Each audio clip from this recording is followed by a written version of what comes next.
Right, good morning all. Obviously, I'm back live finally. This obviously is an interview which will be uploaded with the brilliant Alan. I know he had a few technical issues off Facebook, but we'll be getting down to the nitty gritty of who Alan Stevens really is. So, so if you want to introduce yourself, Alan. Okay, well, I'm in business-wise, I'm known as an international profiling and communication specialist. International because my clients are all over the world. Profiling and communication specialist because I help people to read other people to build stronger relationships. And outside of that, I'm also the creator of the Campfire project. Yeah, I'm glad you brought the Campfire project up because obviously that is your life and soul and your blood. That's my passion. Project. That's right. It is. It is. And obviously, we all respect you for that. And I have learned so much since I joined it. Excellent. I think we're coming up to like a year now for that. I don't know.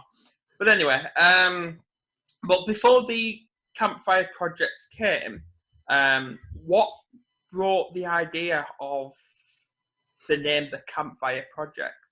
Well, it ties to my business and everything I do. Right through life, I've always wanted to understand what made people tick.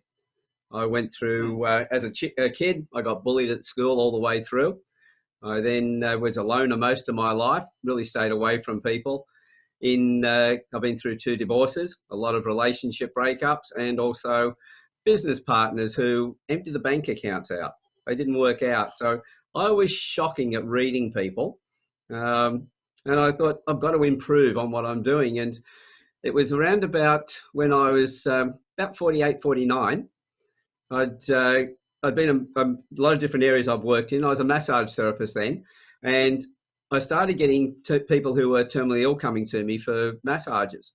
They're being sent by a company called Visionary Health, which is a herbalist in the local town here. And some of them were reversing their conditions. And I went, this stuff's bizarre. What's going on? So I needed some answers, and through some chance meetings, I met an Aboriginal group, got invited out bush, hit it off with them, and that turned into going out every week, spending time with them, learning about Aboriginal culture, what they call law, L-O-R-E. And about a year later, they invited me in to go through initiation. So it was a case of bringing... going from boyhood into manhood. That's the way they would do it. So boys around the age of 14 or so would go through that rite of passage. And having my father died when I was 3, having no real male role models around me, I really didn't have any support of knowing what a man was all about. And through them, I learned a lot of that. And then, so it was, theirs is all about bringing boys from through into manhood. It's all done around the campfire. This is where you have the conversations. You got the meditation of the flames, the relaxation, and the respect that people give each other, and have a casual chat. They talk about serious things as well. And I thought, well, that would be a good thing to do. And then with everything that's been going on in society, especially lately, we've got most men, if you ask them, what's your role in the family? What's your role at work? Most people will say, oh, I don't know. They're confused. And I realised that from that, we didn't have a rite of passage anymore. And with political correctness and men being very careful about what they say and do, it just caused a lot of problems. And I thought, well, we need a solution to that. And I thought, what about a campfire? A place where men could come, where it was safe, where they could give themselves permission to tell their stories. And so that's what the campfire came from. And we've had women in there from day one, and those women have been showing respect to the men, loving the way the men were talking, because they haven't heard men talk that way before, and they've joined in as well. I know. Obviously, I've been a guest on the Campfire Project a couple of times, and I can't wait for more videos to come along to talk more in getting my story out about trauma and all that. But even though I've got my own group, Mental Health Speak, I feel like the Campfire Project has actually inspired me to go out, create a group, and become a public speaker and do things like this. Well, I know I've done this in the past before, but I just feel more inspired, and obviously I thank you for that. Oh, you're welcome. So, and you joined the group, and it was a while before you put your hand up to do a one-on-one chat with me, which is fine. We expect people to come in. It's a place where they've got to feel safe. So when they're ready, they put their hand up and they have the one-on-one. Once they've had the one-on-one, people know who they are, and so we bring them into panel discussions, which you did just recently. And I did. You're there with men and women. You're having discussions about things that affect us as men. Affects our partners, affects our children, affects our community. And so we're now talking about issues together, because in 2003 we had the Me Too movement started because there was a lot of abuse against women. So that came out as a protection to look after women. But then in 2018, the Men Too movement started because there were some women who had falsely accused men using the banner of Me Too. And so I thought, what we've got is all these little tribes. And these little tribes, yes, they fix problems today, but those solutions today become the problems of tomorrow. So the only time we fix problems is when we band together, we get rid of the tribes. And so in that way, then we're discussing things, we're working things out together, men and women together, not against each other. And Absolutely. with that, again, groups like yours, this is why I invited men like you who are running groups to come into the Campfire Project, tell your stories, bring your people in. But when you've got an event that you're running, now that you've got credibility by doing a one-on-one, you can advertise that in the Campfire Project, which means it's not just in the Campfire Project, not just in your group, but it goes out to every other group that's connected to us. Yeah. So it's opening it up to the world through a closed group of all things.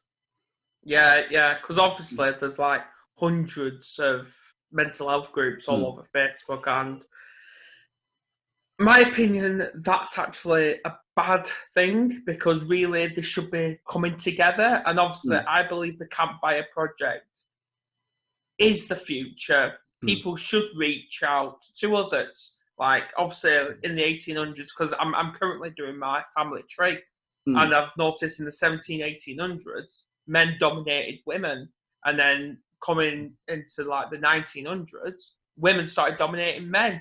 But I'm glad equality has come where men can talk to women, women can talk to men, and there's no diverse. Well, where would you prefer to be standing? In front of a woman, behind a woman, or next to her with your arm around her and her arm around you? Definitely next. So that's what it's all about. It's not about one being more powerful than the other. See, people seem to think that we're trying to figure out whether men are more powerful than women or vice versa. They're talking about, well, and others are saying we're the same. And I go, no, we're not the same. We are different, but the difference is complementary. That a man can't really fully express himself to his best if he's just around other men. He needs those other elements around him. He needs children, he needs women to be able to express the rest of himself. It's not that the other person completes them. It's a case that the other person comes in and creates an environment where they can express themselves to their fullest. Absolutely. And so while men are just in men's groups, they go, yeah, I've sorted my stuff out, but then they walk out of the group, they go into where women are, and they go, oops, back to the group. And I go, hang on, you didn't work through your stuff. It's when you're together with women and you can speak to them on an equal footing. That's where we're equal in the way that we treat each other with respect, but appreciate the fact that men and women are different. And when they come together, they're complementary, and what we can create is so much more than if we're on our own separately. Yeah, this is why obviously I'm planning events for men, talk about mental health, but in my team I've got both men and women, which I think is absolutely fascinating. And obviously, yeah, the Campfire has really inspired. And I know I've always been that eager just to post, even if it's like a 60-second video on Facebook Live on the group. And I thought, am I ready for that? But yeah. See, and that's the thing too, is that I've worked with people who help others to put videos together and start going live and things like that. And I'll have to admit that the first time, as a friend of mine, I just did an interview with him on the weekend, which got posted on Monday. And in his case, he dragged me into doing Facebook Lives. I fought tooth and nail. But then when I put it up, in the first an hour and a half, it had 400 views. Then I checked it the next day and it was 1,600 views. And he said, what, you're going to take it down? I said, bullshit, it's staying up. And I left it up. Since we started the Campfire project, I've done over 110 one-on-one conversations, and these are less than 20 months up now, not even 2 years. And we've had 65 panel discussions where we've had 3 to 4 people on screen at the one time. And so now the video is fine. The only thing where I'm at, because I'm not real polished, I never will be. I don't want to be polished. I just want to be me. So when I introduce somebody, quite often if they've got a large bio, for instance, I'll read through it. And I'm not really a great reader, so they'll actually see that, you know, I'm missing words and things like that. I don't care. This is me. This is who I am. And so showing other people to be the same as well, because you doubted yourself, like we all do when we start. But that first talk you did with me one-on-one, what sort of comments did you get? They were beauties. Yeah, they were really positive. You're saying, and say, we want to meet this guy. Next thing you know, in the panel discussions, and everyone's going, wow. Yeah, I have had people reaching out to me, and I know, obviously, tomorrow I'm actually going live with a couple of the members, and one of them, I actually was on the panel discussion with Scott the other day. So I thought, wow, really inspiring. And Scott's come a long way. When he started, he'll talk about his technology failing, like our technology failed tonight trying to get on the Facebook Live, and that's why we're pre-recording this. These things happen, but Scott just keeps on applying and keeps getting out there and keeps doing it. And the comments we're getting about every talk that he runs or panel discussion or one-on-one that he has, everybody's raving about not only the people he's been talking to, but also the quality of his interviewing as well. Yeah. Because all you got to do is be yourself. That's what we have to be. And obviously, like if we're not ourselves, who are we? Exactly. I was always taught from my parents. Obviously, I don't speak to them anymore, but I was always taught, and you probably were the same. We need to look back on something, fall back on something in our life. Now, I have started watching inspiring quotes, inspiring speeches, videos on YouTube, and I've learned I don't want to fall back on anything. I don't.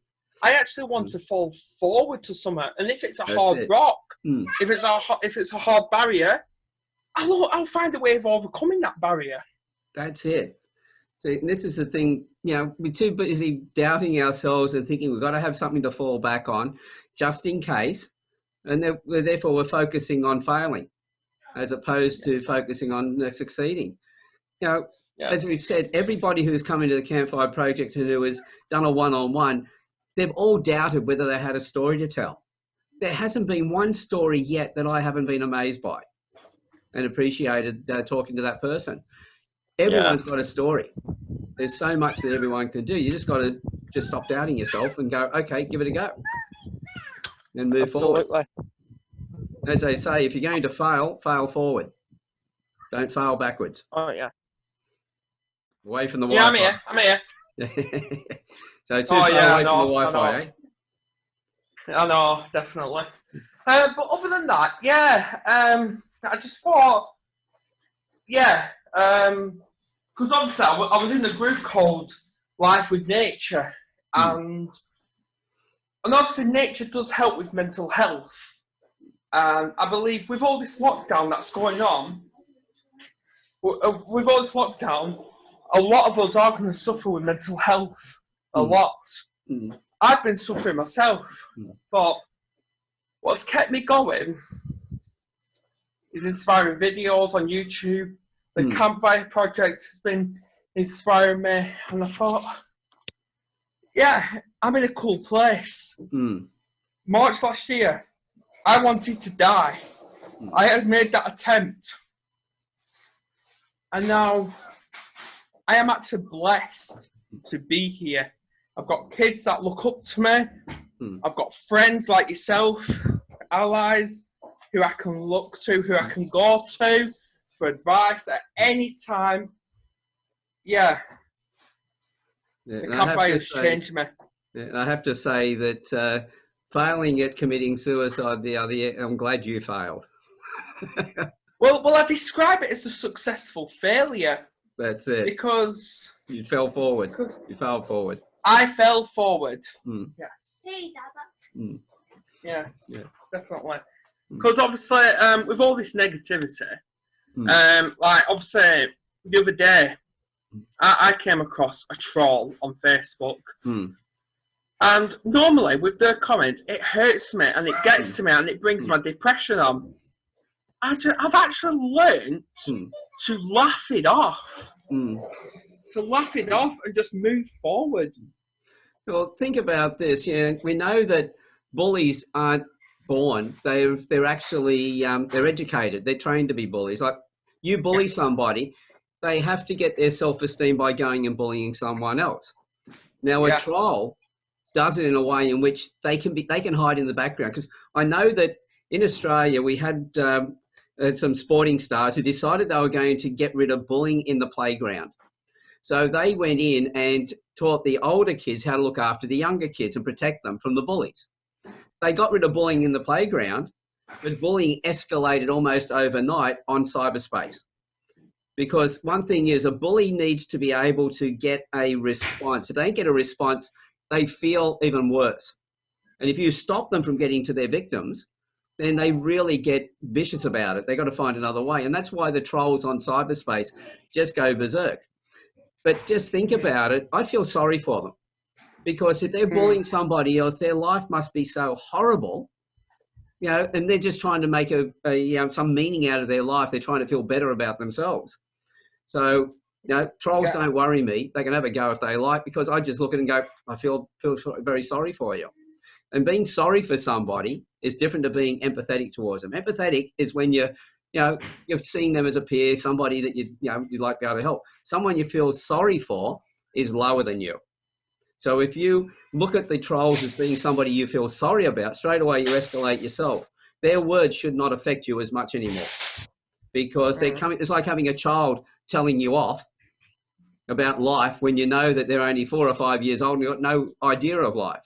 You just laugh it off. And that's the way I see the trolls.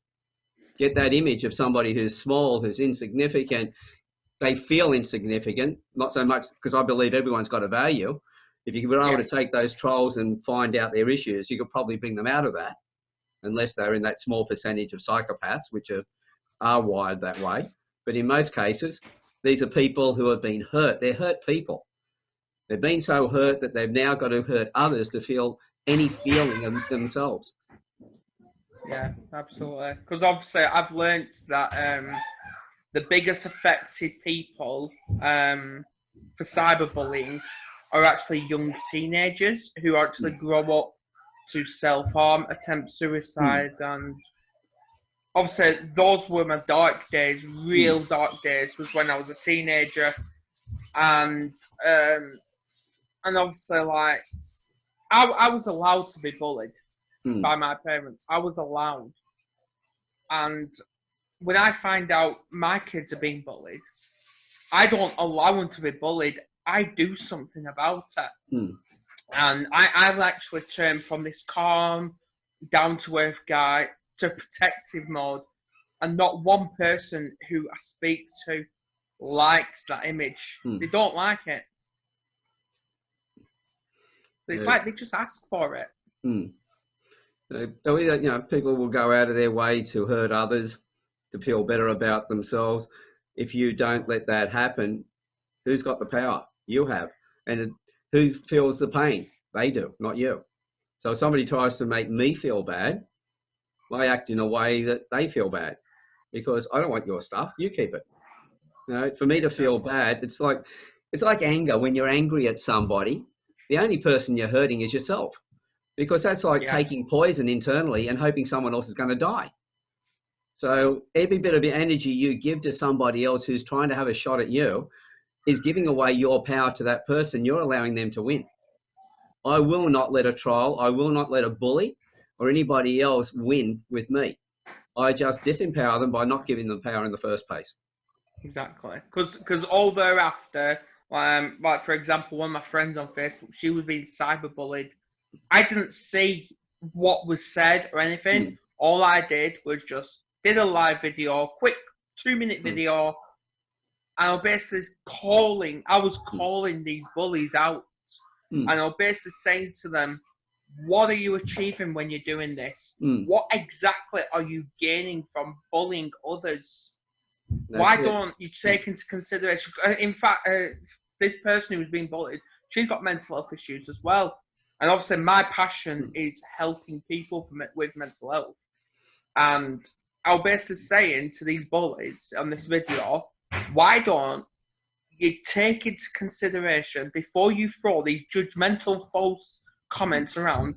Think about what's on the inside of that person, That's because it. that's the most powerful place. See, Because feelings can be hid. One of the biggest problems on the internet was that it's what I call emotional empathy, an emotional empathy that's overdone. See, we need to be able to recognise if someone's in pain. So cognitive, our thinking powers, be able to recognise, yes, they're in pain. Secondly is, I can feel your pain, but I don't want to feel your pain. Let's see if we can fix things. That's the next level up from there. You go cognitive, emotional, compassionate. So I can feel your pain, and then let's move on. Let's find a solution to this. There's a compassionate side. So I feel it, I see it, and now let's fix it. Where most people get caught up on Facebook is they take a side and they get caught in the emotional empathy. They either take offence to somebody or they then join another person and support them. So now you've got, they used to say a problem shared was a problem halved. Well, if it's a problem that's shared and then dealt with, it's a problem halved. But if it's just kept there in emotional empathy, it's a problem magnified both in size and duration. Yeah. Because as soon as the first person who got tired of being cranky about it has given up, everybody else who joined their side is still carrying on and then regenerates and they come back into the argument again. Yeah. It's like having two warring families over this generations. They won't know why they're warring, but they just hate each other simply because that emotional empathy has just kept on going. See, I can feel for that. I can really reflect because obviously when I come across an argument, like I've had arguments in the past, I think we all have. And when I'm trying to help somebody who's in crisis, just a few words, and it actually gets everybody, including myself, to actually stop and think. And that is, where there's a problem, there is always a solution. That's it. No ifs, no buts. And it just makes people just stop and think about that. And then it just ends. People just change. That's it. Because, well, first of all, I know that with some people fuel the fire when they try to diffuse an argument by going up, somebody's really angry and they go, it's okay, it's okay. That's virtually telling the other person that they have no right to be angry. What I do is I will meet their anger in my tone of voice and then go, this is going nowhere, so and I'll change my voice. So we go from that energy and move it back down. And then that way I've met with them, but now I've said, hey, let's go on a different. So it's like a dance. If you're there with a partner, the man usually pushes a woman first to get the movement going. And that's the aggressive part in that moment of movement. So that's my response to their anger. After that, the dance flows because now they drift around together. And that's the way arguments and that should be handled. Recognize the other person's angry, recognize they've got a reason for being angry, whether it's valid to you or not, just recognize they do have one, but then realize, well, am I going to join into this argument and fuel it more, or am I going to steer away from it? And if I can help the other person by change their view on it, then they're no longer fueling it up. They're not arguing with anybody else. And, next thing you know, they're friends. Yeah, absolutely. Because obviously what I've learned is, and it was actually, these are one of the quotes, is being happy is a choice. Being miserable is a choice. Being angry is a choice. The choice is yours. Yeah. So if somebody smiles at you, you have a choice. You can hold a miserable look on your face or you can smile back. Nobody can do anything to you. Yes, they can punch you and that might hurt. But as far as how you respond to that, whatever they say or whatever they do, you choose to do that. Some days I've been so happy and anybody, somebody could be driving past and screaming out the window and I just, wave like, old lost friend. And I don't have any more feelings about it. Other days, somebody might yell out the window and you turn around and you go back at them. That's a choice. It is. Like getting up in the morning and stubbing your toe and then decide the rest of the day is going to be crap. Well, that was a choice. It is. Yeah. Because obviously every day when I wake up, I've got a quote in my bedroom, and I look at it. I look at it a good 30 times every single day, and it clearly states, and I know I've said this on previous occasions, if I can survive the war with the battle that I have with myself, I can survive anything. That's it. Right? You're your worst enemy, and that for all of us is the same, because we're talking to ourselves 24/7. When we're asleep, Yeah. our unconscious mind's still going. So if we've got negative thoughts, we have low value and everything else about ourselves, that will just reign 24/7. That's probably why I don't sleep, because my brain is literally overactive. Yeah, so there are some very good people out there who can give you ideas, but as I was always told, is to try and change. It's not a matter of changing the way you think, because you cannot change the way you think. If I told you stop thinking what you're thinking, you're going to go back there. If I said, well, watch out for that pink elephant, don't think about a pink elephant. Next thing you know, there's a pink elephant. Somebody might say, oh, no, I'm seeing a blue tree. And I go, what's next to the blue tree? Oh, the pink elephant. So you can't change your thinking by thinking about it. You do it through your feelings. So if you feel, and this is where I was astounded. This is why I needed some answers, because when I was doing my massage, I was massaging these people who were coming to me because I was terminally ill. And I would take them, first of all, through an NLP process. I'd ask them about their past, and we'd talk about issues and everything else. And I'd talk about positive aspects. And I took them through this little process, which was, if you don't like the way you're feeling, describe how that's making you feel. Because bad thoughts will always align to bad feelings, and good thoughts will always align to the good feelings. Circle. It doesn't matter what if what you're thinking about, your body's going to relate it. So your physiology and your neurology are the same. They'll always be linked. So if you're thinking bad thoughts, you're going to see it in the body. So as I say to people, right, if you don't like the way you're thinking, how does that make you feel? Oh, it makes me feel like crap. I feel horrible. Okay, well, instead of feeling that way, what way would you prefer to feel? And they start talking about, tell me about some of the things you love to do. Now, if I've got somebody who says, oh, I love walking along the beach. Okay, well, tell me about that. Are you with somebody? Are you on your own? Is it morning? Is it afternoon? Are you feeling you've got your shoes on? Have you got you can feel the sand. Is it hard? Is it soft? Is it wet? What can you smell? What can you hear? So you've got 5 senses. You've got your visual, your auditory, what you're hearing, your kinesthetic, which is what you're feeling, your olfactory, which is your smell, and your gustatory, which is your taste. So if you're able to bring all of those in, people say, well, how do I use my taste? Well, if you're walking along the beach, can you taste the salt? Can you smell the salt? So those last two, the olfactory and gustatory, are in play. Now, tell me about if they say, oh, I love going out to meals. Well, tell me who you're with. Do you go on your own? What sort of restaurant? Tell me about the restaurant. What's your favorite restaurant? What food are you having? Now, you can talk to somebody like that. We did this to a guy in, where was it now? Singapore, at a place called whatever. It was a healing center in Chinatown. And we said, look, stop and close your eyes and think about a time when you're really happy.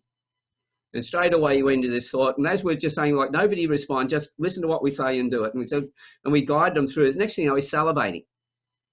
And when he started salivating, I went, okay, what's going on? We didn't want to know what was happening before that. But I said, now I do want to know. What's this salivation about? He said, I'm in a restaurant with and he mentioned the girl's name, the woman's name. And he said, we're sitting there and we're eating. And he said, we actually started feeding each other, because this particular event, this is why it was so powerful to him. It was this woman he actually proposed to. It was his fiance. And we went straight back to where he was sitting in the restaurant. He proposed to her over this dinner. And he could taste the food in his mouth. The image was so strong. So if you're able to use all 5 senses when you're thinking about the things that you love to do, the feelings you like to have, all of a sudden, what are you thinking? Nothing but positive thoughts. Absolutely. And as soon as you change those positive thoughts, to get back to the old thoughts, you can't go straight across as a bridge. You've got to go from the good thoughts to the great feelings, across to the crap feelings, back up to and I had one client, he was had stomach cancer, he was terminally ill, He reversed his cancer. He came to me and he said, look, I've just been for the test. He said, it's all reversed. And I said, well, we're pretty much finished. And he said, but hey, when I came to you, you told me that we would find out where the cancer came from. I said, well, your wife dragged you along. She wanted you to come here. You didn't believe in what we're going to do.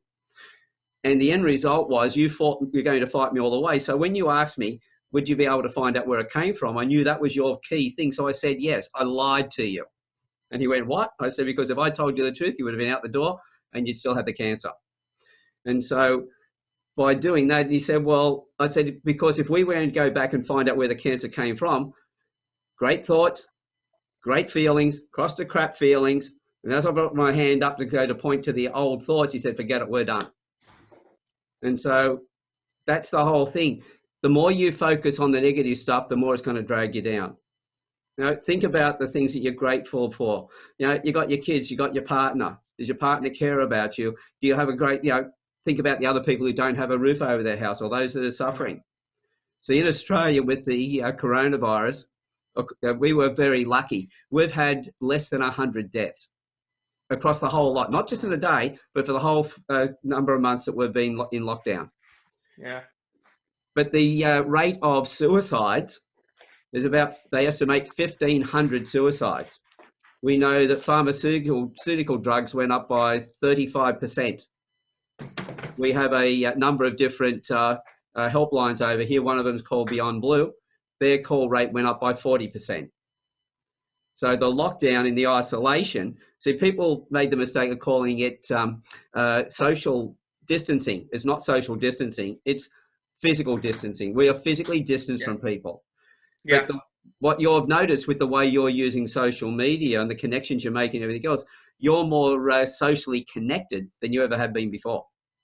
I am, yes. And so as soon as the brain realizes that we are not socially isolated from people or distance, we are socially connected to them, straight away there's a mental shift to the positive. But because the people had to shift the other way, this is why domestic violence went up, mental health issues went up, all this stuff. So the coronavirus wasn't killing us. It was everything else around it that was killing us. Yeah. And so if you're able to then realize that, hey, revalue things. I have never been as socially connected to people as I am today. Yeah. I'm talking to hundreds of people, and I mean, literally hundreds of people every week on Zoom, and I live on my own. I feel less alone than I've ever felt in my life. And the only time I went out was on last weekend to do some shopping, and 2 weeks before that when I went down to the shops, and I was down, back in an hour. The rest of the time I've been in the house or in the backyard. Yeah. And so... yeah, the only downfall, which obviously is uncontrollable, is the weather. But I have been more connected. And yeah, fair enough, the UK's government, they're not doing enough about the mental health dilemma, or shall I say mental health stigma. But all I need to do is just promote like the Campfire Project and other mental health groups. That's it. Because they're out there. So, if we band together, I believe that most people, the majority of people, want to be connected and want to help other people. We feel good when we help somebody else. Yes, that's why I keep saying to everybody, I'm one of the most selfish people on the planet, because I've got all this happening in the Campfire Project, and I'm feeding off all of that, feeling great because all these people are having great results and everything else. It adds to my self-worth. So instead of feeling worth less, get involved with other people, see who you can help, start conversations, and straight away your self-worth will go up. And as soon as your self-worth goes up, the thoughts in your mind straight away, because every thought's a chemical reaction, you're going to positive thoughts, you're feeding positive chemicals through your body. So now your physical health is improving as well. It is. So many things connected to it. Yeah. And by the way, if you want to know, yes, I've been on depressants when I was younger. I was 9 years old when I tried committing suicide from the bullying around me. I felt totally isolated from my family. As I said, my father died when I was 3. My mother was a very strong woman, but I never felt that she ever loved me. It was only after she died that I realized how much she did love me. So I'd done her a disservice all the way through that. My sister, I love her, but, as we were growing up, we didn't really connect. It wasn't until I was in my mid-30s and going through my first divorce that we connected again in my late 30s, and I realised that I had a sister and she realised she had a brother. And so that's what I grew up with. You know, I left school and I thought, right, that's the end of bullying. I went into an apprenticeship. What happened? Started getting bullied again. And so all of those things, I've been through a lot of what we call it backstabbings at work and the pressure put on me, and I went into antidepressants in my early 30s. Yeah. So you go through this stuff, but you make a choice. Yeah. See, I never got on with my family growing up because they abused me every single day. And obviously the only two words I've got for them is thank you, because they have turned me into a person I actually want to be in helping people. Yeah, I've attempted suicide on several occasions. I've self-harmed. I believed the abuse was my fault until recently, where I thought, no, it isn't. And now I'm here helping people. I've turned my life around. And the only family I've got now are my grandparents who are in Portsmouth and my family who I live with. And what more can I ask? And because I've never been this happy. Yeah, and as you said, it's a choice that you've made. Yeah. To be happy. You've had enough instances around you to realise that, hey, it doesn't have to be all the doom and gloom, but there are ways to change it. Where there's a negative, a positive isn't just around the corner. That's it. Because you can't have an upside without a downside, inside without an outside. All this stuff exists. We never know the good of life, because they talk about having utopia. What a horrible place that would be, because you'd never know what a best day was, because every day is the same. Be Groundhog Day. Yeah. And so you need the downside to really appreciate the upside as well. Yeah, well, obviously to everybody who's listening to this, when they will, the only advice I've got is, for example, say all this negativity, all these mental health problems you've got, imagine they're all pushing you against the wall. Your back is against that wall. What are you going to do? You're going to let it crush you against that wall? Or are you going to take that first step? That's it. That's all you need to do. Take that first step, then you're on there. And that's the thing too. If you're scared of taking that first step, there's lots of good people around. Yeah. That will actually step forward and give you some help. You know, people on the Campfire project, they're only too willing to help. What you got to do is, this is why we've had all the one-on-ones, so that people could listen to those one-on-ones and see who they liked, who they resonated with. But also that person was telling their story of what they've been through, but they're also talking about what they've achieved in that time.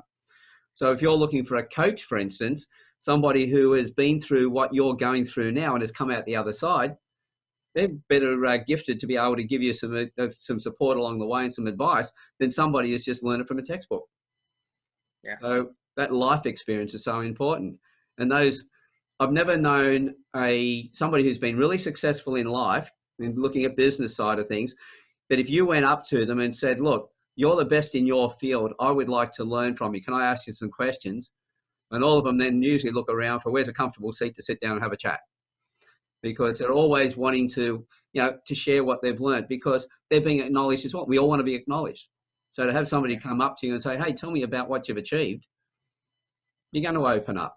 So if you need someone like that, ask them. And then it's not a matter of going, oh, I've always got to ask other people, so therefore I'm not good enough. No, it's a stepping stone. Because once you have that answer, there's somebody coming behind you who doesn't. So now you become the person that they can ask. I've learned, because obviously dealing with mental health is like dealing with your first steps into business. That's how it is, stepping stones. And I watched a video on the platform LinkedIn the other week, off this Paul guy. I can't remember his surname from the top of my head, but he only did a quick video for about 30 seconds, and he described mental health as Lego.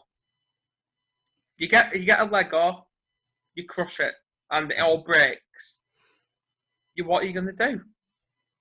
You can't just snap out of things. You start doing it piece by piece, which is the stepping stones. into recovery. Because the first step into recovery is confess there's a problem there. Hmm. You know, I guarantee that when if you're working with Lego, for instance, you've got a lot of Lego there.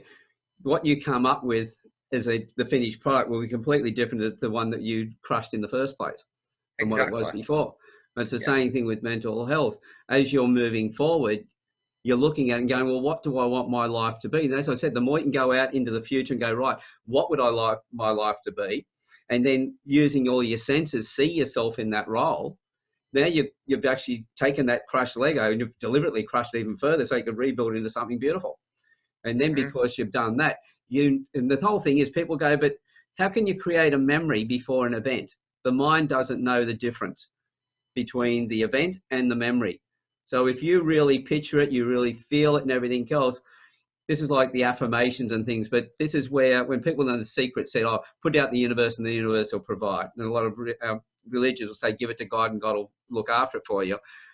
No, there is a third party in there that you've got to remember you're that third party. If you give it to the universe to provide, you've got to tell the universe what you want. You've actually got to show them what you want. You've got to take action. Same thing with if you want God to provide, you've got to be able to step out and show him. You're going to show him that you're the person that you want to be. And in that process, that's how you achieve. So you decide what you want your future to be. Nobody else does. No. Because you have the choice to do it. If you let other people tell you, they'll tell you their version and you won't like it. Yeah, people can help you, but they can't do it for you. That's it. So, and they're only going to give you their version of what they think your life should be. I don't want to live anybody else's version of my life. I want to live my version of my life. As they say that every reality is really an illusion. So what you do is you create the greatest illusion that you possibly can that suits you, and you live it like a reality, and it becomes a reality. Yeah. Yeah. Everyone has a dream. Well, this is why I even got a tattoo on my arm. Obviously, my story isn't over yet, because it isn't. And the day our story ends is the day we die. But even then, that may not even be true either. Well, because nobody's come back from the other side to tell us, have they? Probably. But I never know, because stories may never end. Because they may just get passed down to people. That's it. Generations. Yeah, because the whole thing is I believe in living your life. You know, if you treat other people not as you would have them treat you. You treat them as they would have you treat them. So you treat them in a positive way. You always try to do your best by people. You try and leave the planet in a better place than you found it. And guess what? When you're doing that, you can't help but make yourself a better version. Because you can't light someone else's path, that they say, without lighting your own path. Yeah. So if you decide this is where you want the world to be and you live towards that, now the world's got a better chance of going that way, but you're already on that journey. And the natural thing is that's what you become. You are what you think, you are what you continue doing repetitively. So if what you've been doing repetitively hasn't been working for you, stop doing it. Change the direction, do something different. And it starts, as you said, with one step. Don't have to have the finished product. You just have to take one step towards a new finish. Absolutely, absolutely. So obviously we'll end there, but what advice would you give anybody who will be watching this? Well, one of the things is I always point out to people that what you do for yourself dies with you, but what you do for others and for the world isn't always will be eternal. When you help other people, you naturally feel better about yourself. So if you're feeling isolated, there are other people who feel isolated as well. Talk to them. Now, don't just get together and talk about the things that are wrong, but have conversations, even, excuse me, take it to the next level and go, okay, tell us how you would like your life to be. Ask that question. And if somebody says to you, I don't know, well, I usually ask them, well, if you did know, what do you reckon the answer would be? Stupid question or statement to make, but it really triggers their mind and they start giving you ideas. But the whole thing is, just remember the most important thing you'll ever learn is the next thing you'll learn after you think you know everything. So don't discount anything. Check it out. Be inquisitive. Never stop learning, because the moment you stop learning, you stop growing. Exactly. And as you've found yourself, you've kept on taking steps and your life's completely turned around. And it now has a massive positive direction and that direction is affecting a lot of people in the right way. I know I've always said, if I stop, if I just stop taking those steps, I will have a nervous breakdown. I will.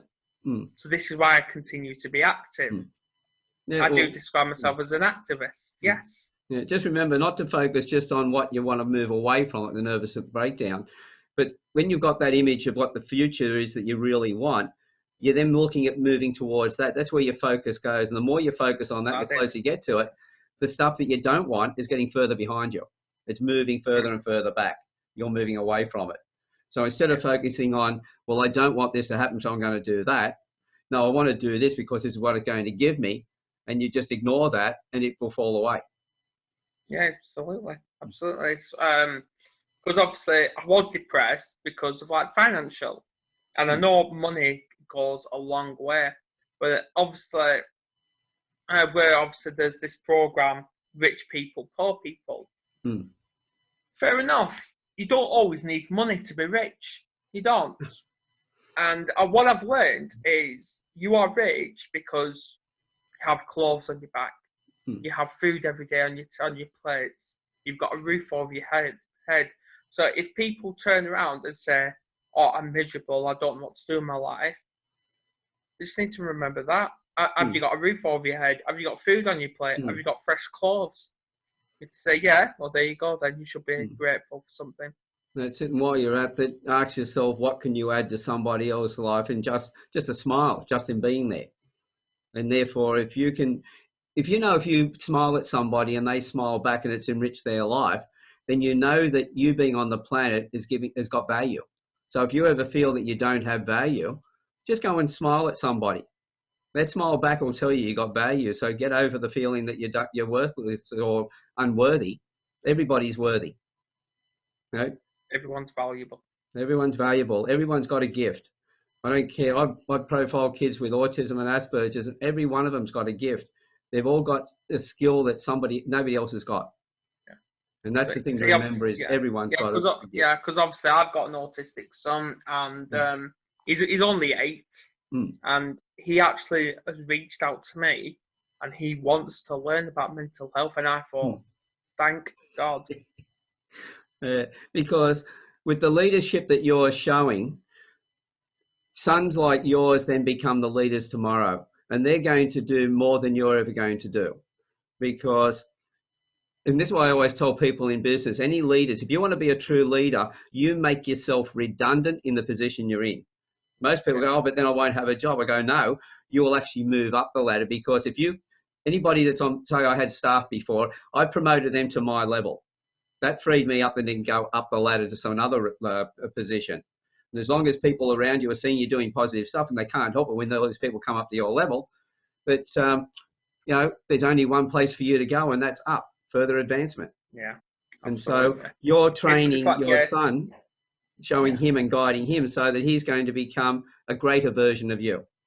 And hopefully as he does the same thing with his children, they'll become greater versions of him. Oh, I don't know about him having kids. I don't know about that one yet. Well, one of the things of being a grandfather is that I raised 3 boys on my own when their mum left. They were 4, 11 and 12. So as they had children, I went, you beauty, I'm going to babysit these kids. I'm going to wind them up and I'm going to send them home afterwards, and it's payback for their fathers for being such horrors. So yeah, possibly, yeah. We have grandchildren to get even with our own kids. That's why we have them. Ah, right. See, I've never taken it from that way. Yeah, I'm mercenary. Oh well. But anyway, yeah, it's brilliant to have you on. It's always a pleasure. Thank you. This has been brilliant. Yeah. All right. Okay. I hope the people who've been listening get something out of it. And come along to the Campfire Project and check it out. Join us. Absolutely.